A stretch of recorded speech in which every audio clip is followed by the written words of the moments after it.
Əli bəy, ilkin olaraq özüm bir mövzunu sizlə dəqiqləşdirmək istəyirəm. Mövzu nədən ibarətdir? Hal-hazırda tələblər daha çox kiçik, kompakt ölçülü mebellərədir. Bunu nə ilə izah edə bilərsiniz? Belə deyim, bir son 15-20 illə indini müqayisə etsək, fərq ondan ibarətdir ki, birinci əsas məqam ofislərdir. Yəni mebel alan müştərilərin istifadə etdiyi ofislər. Təbii ki, hər kəsə aid deyil, yəni çoxunluqdan danışırıq. Daha kompakt, daha kiçik ölçülü ofislərdən istifadə olunur. Ona görə də daha kompakt və daha kiçik ölçülü mebellər tələb olunur. Bunu misal çəkə biləcəyimiz bir məqam o ola bilər ki, biznes mərkəzləri. Biznes mərkəzlərində müştərilər modern üslubda məhsulları tələb edirlər. Bir məqam da mənim burada maraqlandırdı. Hal-hazırda yəni müştərilərə təqdim olunan kompakt mebellər, yəni istifadəçilərin istifadəsini məhdudlaşdırmır ki? Əslində kiçik olmağı, bəli, sual doğura bilər ki, kiçik ölçüdsə, deməli istifadə imkanı da kiçikdir. Amma biz bunların hamısını nəzərə alıb məhsullar gətiririk təbii ki. Bunlardan misal olaraq çəkə biləcəyim məqamlar nədir? Masadır misal üçün. Masanın üzərində şarj yeridir, NFC çıxışdır, Type-C çıxışdır, USB çıxışlardır ki, biz onlara əlavə etmişik ki, müştəri daha rahat istifadə etsin. Əlavə imkan olaraq misal üçün seyfə ehtiyac olmaya bilər.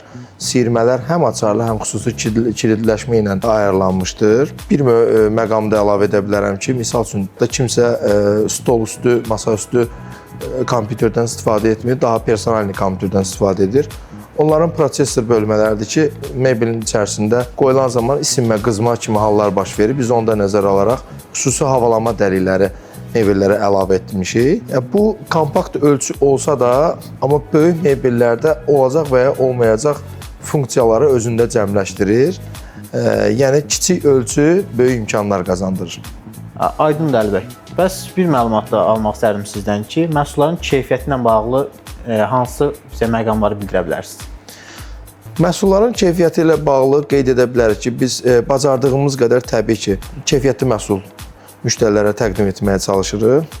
Göstərici olaraq deyə bilərik ki, misal üçün masalarda, masanın yan dönmələrində istifadə olunan bəzi aksesuarlar, 90 dərəcəli hissələrə düşən aksesuarlar, biz dəmir detallardan istifadə edirik. Bu da deformasiyanın qarşısını alır. Hər hansı bir zədə dəyən zaman və yaxud da hər hansı bir əşya dəyən zaman mebelin sıradan çıxmasının qarşısını alır. Üz qabığı barədə də məlumat verə bilərəm ki, xüsusi üz qabığından istifadə olunur. Bu da təbii ki, müəyyən qədər cızılmanın, sıradan çıxmanın qarşısını almaq üçün nəzərdə tutulmuşdur. Aydındır Əli bəy, doğru cavablara görə təşəkkür edirəm.